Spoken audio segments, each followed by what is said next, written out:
5 kilo अनाज से ऊपर ना जाए। ये कह रहे देश तरक्की कर रहा और एक तरफ कह रहे 80 करोड़ लोगों को हम गरीबों को 5 किलो अनाज दे रहे हैं। जब 80 करोड़ लोग गरीब हो गए, 5 किलो अनाज पे जीवित है, तो कौन सा देश तरक्की कर रहा है बताओ ना। ये बहुत झूठों की सरकार है। ये कहते थे किसान की आय दुगनी कर देंगे, किसान की आय आधी हो गई। अब आधी तो इधर तो जानवर कुछ कम दिख रहे हैं, हमारे इधर तो सांडों ने आधी कर दी है, पता है। और साथ ही साथ में महिलाओं को बताइए, महिलाओं को 500 रुपए समाजवादी पेंशन माननीय अखिलेश यादव जी ने चालू की थी। और माननीय अखिलेश यादव जी ने कहा था हमारी सरकार बनेगी तो हम हर गरीब महिला को 2500 रुपए देने का काम करेंगे, ये कहा था। और लेकिन ये बीजेपी के लोग हैं, इन्होंने भड़का दिया, हमारी सरकार नहीं बनी। और इन्होंने क्या समझाया, जातियों में लड़ाया। अब कह रहे हैं जब जाति जनगणना की बात उठी है तो इनके पेट में पीड़ा हो रहा है, करे जातिवाद को बढ़ावा दे रहे हैं। अरे जातिवाद को बढ़ावा तो योगी आदित्यनाथ जी जिस गद्दी पे बैठे हैं वो गद्दी भी मछुंदरलाल निषाद की है, तो दे दे गद्दी निषादों को, दे देना। बताए दे पाएंगे क्या? आप हक अधिकार देना चाहते हो तो वो गद्दी मछुंदरलाल निषाद थे, उसके महान गोरखनाथ के भी गुरु मछुंदरलाल निषाद थे, तो आप निषादों को दे दीजिए गद्दी। आप सामाजिक न्याय करना चाहते हैं तो ये कुछ नहीं करने वाले। आदिवासी का राष्ट्रपति बना दिया, ये करेंगे क्या? कई निषाद मंत्री बना दिया। अरे मंत्री को हम ओढ़े के बिछावे, जो मंत्री समाज के हित में कानून नहीं बना सकता, जो मंत्री समाज के हित में सदन में बोल नहीं सकता, उसको हम क्या ओढ़ेंगे बिछाएंगे?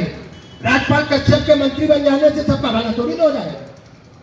राजपाल कश्यप मंत्री बनते हुए सदन में जब अपने समाज का हित के लिए ललकारने का काम सरकार को करेंगे तब उनके मंत्री पद का मतलब है। तो लोग बना तो दिया राष्ट्रपति।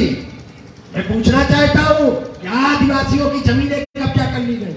आदिवासियों को माननीय नेताजी अखिलेश जी ने यहाँ पे करहल परियोजना चलाई थी, उसमें सभी को 3 पीढ़ियों तक का मुआवजा दिया था, 3 पीढ़ियों का। और वो बनी खड़ी है, ये चला नहीं है। क्यों नहीं चला रहे? अखिलेश जी का नाम ना बजाया। यहाँ अगर विद्युत की भी परियोजनाएं लगाई तो माननीय नेताजी के जमाने में लगी और माननीय अखिलेश यादव जी के जमाने में सोनभद्र। इस सोनभद्र को नक्सल मुक्त करने का काम किया था तो माननीय मुलायम सिंह यादव जी ने करने के काम किया था।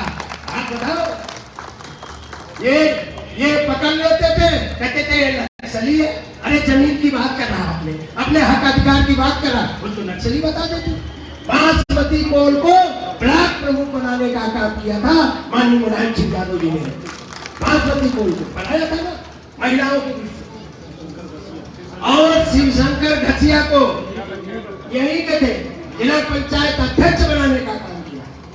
हमारे बैठे तो है मंत्री विजय बहादुर गौड़ जी। अब कितना इन्होंने तो आदिवासियों के बारे में सारी चीजें बताई ना। और आदिवासियों को भी पंचायत में प्रधान बनाने का काम, बीडीसी बनाने का काम, जिला पंचायत सदस्य बनाने का काम इस उत्तर प्रदेश में किसी ने किया है तो वो माननीय अखिलेश यादव जी है, जिसकी वजह से आदिवासी जिला पंचायत का प्रधान। बताओ, बड़े बड़े पुल बनाए, सड़कें बनाई और खनन का भी अधिकार दिया था माननीय मुलायम सिंह यादव जी ने।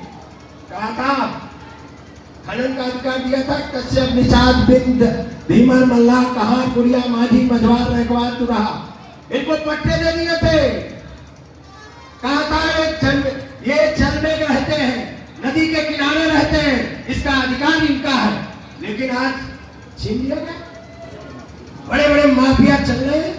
अब तो अगर किसान ये मल्लाह बिरादरी बालू निकाल के नाव पे भी रख के बेचने जाए तो उसका भी चालान हो जाएगा, वो भी खनन माफिया। और यहाँ चल रहा अवैध खनन बड़े बड़े उद्योगपतियों का। यहाँ से जितना खनन हो रहा उसमें हिस्सेदारी आपकी होनी चाहिए, ये चंद उद्योगपतियों की नहीं होनी चाहिए। यहाँ क्या है, यहाँ जड़ जंगल जमीन बचाते आप, इसकी शोभा आप बढ़ाते हैं। अगर आप लोग हट जाओ तो इनको खाने को न मिलेगा। बताओ, इसका हक अधिकार आपका। इसलिए आदिवासियों को 2 सीटें भी आरक्षित कराने का काम माननीय अखिलेश यादव जी ने किया था। उनके कार्यकाल में उन्होंने प्रस्ताव भारत सरकार को बना के भेजा कि आदिवासी लोगों की भी आरक्षण होना चाहिए, तब 2 सीटें विधानसभा की आरक्षित कराने का काम किया। एक में ये हमारे गौड़ जी लगे थे, रवि गौड़ जी भी एक सीट पे पहले लड़े थे, और इस बार सुनील गौड़ लड़े, एक पे आप लड़े, अभी तो आप लड़े, ये एसटी सीट है, एसटी जनगणना हो तो बिना जनगणना के कुछ नहीं संभव। अब चाची को खाना बनाना है, अगर ये घर में गिनती न करे तो खाना का मीटर गड़वा नहीं जाएगा, बताओ।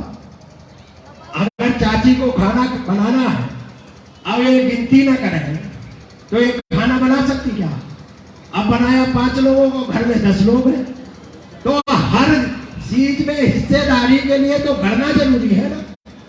तो इसी प्रकार से हर व्यक्ति, हर जात की गणना हो जाए, उसमें सामाजिक, शैक्षिक, आर्थिक स्थिति का एनालिसिस हो जाए, तो सबको पता लग जाएगा।